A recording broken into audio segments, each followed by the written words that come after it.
നമസ്കാരം, കൊട്ടാരക്കര മീഡിയയിലേക്ക് സ്വാഗതം. ജമ്മു കാശ്മീരിലെ രജൌരി ജില്ലയിൽ പടർന്നു പിടിക്കുന്ന അജ്ഞാത രോഗം ജനങ്ങൾക്കിടയിൽ വലിയ ആശങ്കകൾക്കാണ് വഴിവെക്കുന്നത്. രജൌരിയിലെ ബദാൽ ഗ്രാമത്തിലുള്ളവരാണ് രോഗം ബാധിച്ച് മരിച്ചത്.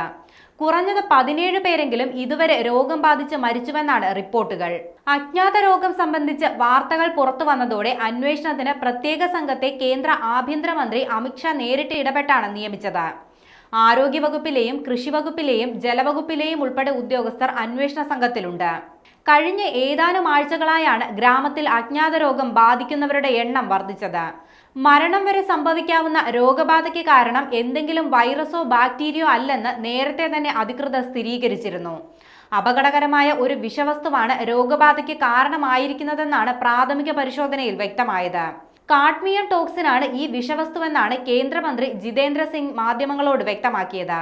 ലക്നൌവിലെ IIT റിസർച്ച് സെന്റർ നടത്തിയ പരിശോധനയിൽ രോഗം ബാധിച്ചവരുടെ ശരീരത്തിൽ കാഡ്മിയത്തിന്റെ സാന്നിധ്യം സ്ഥിരീകരിച്ചിട്ടുണ്ട്.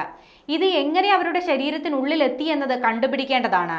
രോഗബാധിതരുടെ ശരീരത്തിൽ വൈറസിന്റെയോ ബാക്ടീരിയയുടെയോ അല്ലെങ്കിൽ മറ്റെന്തെങ്കിലും തരത്തിലുള്ള ഇൻഫെക്ഷന്റെയോ സാന്നിധ്യം കണ്ടെത്താനായിട്ടില്ലെന്നും മന്ത്രി വ്യക്തമാക്കി. കൂടുതൽ അന്വേഷണങ്ങൾ നടക്കുകയാണെന്നും അദ്ദേഹം അറിയിച്ചു. ജമ്മുവിൽ അജ്ഞാത രോഗം ബാധിച്ചവരിൽ മരണകാരണമായത് ന്യൂറോടോക്സിനുകളാണെന്ന് രോഗത്തെക്കുറിച്ച് പഠിക്കാൻ നിയോഗിച്ച വിദഗ്ധ സംഘം പറഞ്ഞിരുന്നു. മസ്തിഷ്ക വീക്കം പോലെയുള്ള അവസ്ഥയാണ് രോഗബാധിതരിൽ എല്ലാവരിലും കണ്ടെത്താനായത്. പൂനെയിലെ വൈറോളജി ഇൻസ്റ്റിറ്റ്യൂട്ടിലും NCDCയിലും ഉൾപ്പെടെ രോഗബാധിതരുടെ സാമ്പിളുകൾ പരിശോധന നടത്തി.